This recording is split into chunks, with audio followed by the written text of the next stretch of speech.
Баршаңызға қайырлы күн достар. Бүгін сіздермен бірге пекин капустасын тұздау рецептімен бөлісетін боламын. Алдымен капустамыздың сыртқы қабықтарын осылай ашып алып тастаймыз және оның түбін жайлап осылай кесіп алатын боламыз. Кесіп алғаннан кейін капустамыздың қабықтарын барлығын ажыратып аламыз. Енді әркім әрқалай тұздап жатады. Мен қазір сіздерге екі түрлі жағдайда тұздауды көрсететін боламын.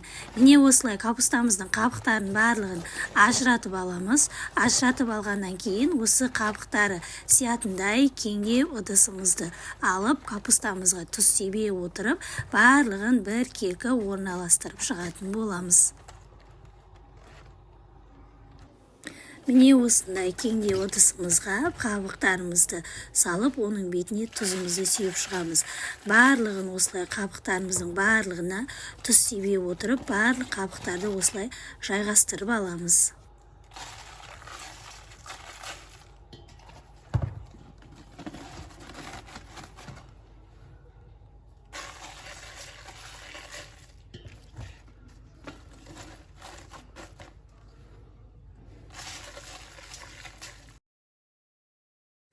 Капустамызды жайғастырып болғаннан кейін алдын ала ыдысымызға салқын судың үстіне 2 ас қасық тұзымызды салып жақсылап араластырамыз. Егер тұздылау болған қаласаңыздар 3 ас қасық тұзымызды салып суға араластырып бетіне құятын боламыз.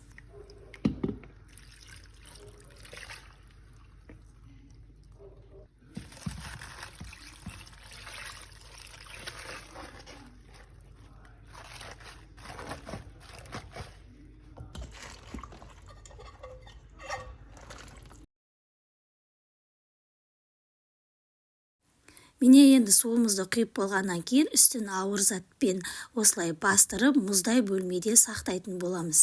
Менде 3 күнде дайын болды. Осылай қабықтарымызды осылай майыстырған кезде ол бірден сынып кетпей осылай майысса, онда біздің капустамыз дайын болды деген сөз. Егер капусталарыңыздың тұзы әтші болып жатса, онда салқын сумен осылай барлығын бір мәрте шайып аламыз.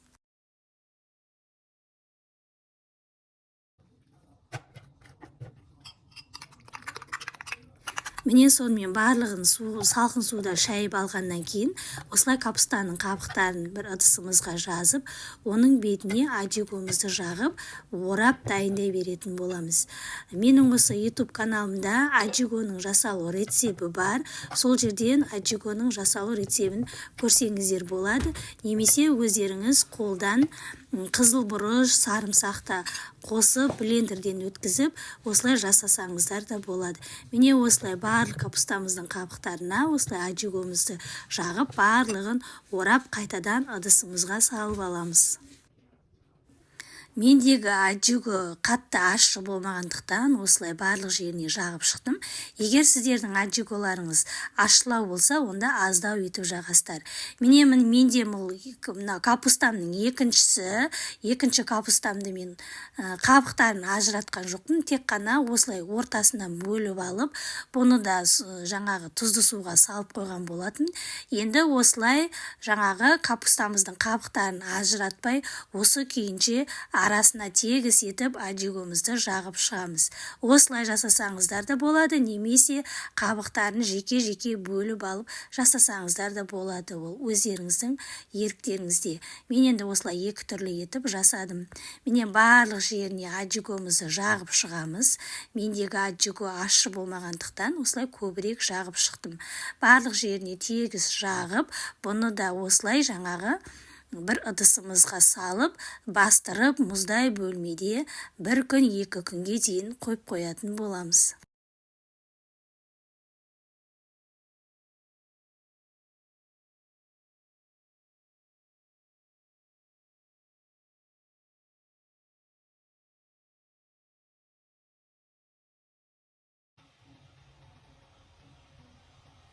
Міне сонымен менің тұздаған капусталарым дайын болды. Арасына осылай аджикомызды жағып, менде екі түрлі болғандықтан екеуін 2 ыдысқа бөліп салдым. Енді оның бетін осындай ыдысымызды қойып, ауыр затпен бастырып, салқын бөлмеде 1-2 күнге қойып қоятын боламыз. Міне сонымен 2 күн уақыт өтті. Менің тұздаған капусталарым дайын болды. Көріп тұрғандарыңыздай өте әдемі болып шықты. Дәмі де өте керемет, иісі де өте керемет болып шығады. Алдын ала тамақ дайын болған уақытта осылай турап ыдысымызға салып дастарханға қоя берсеңіздер болады.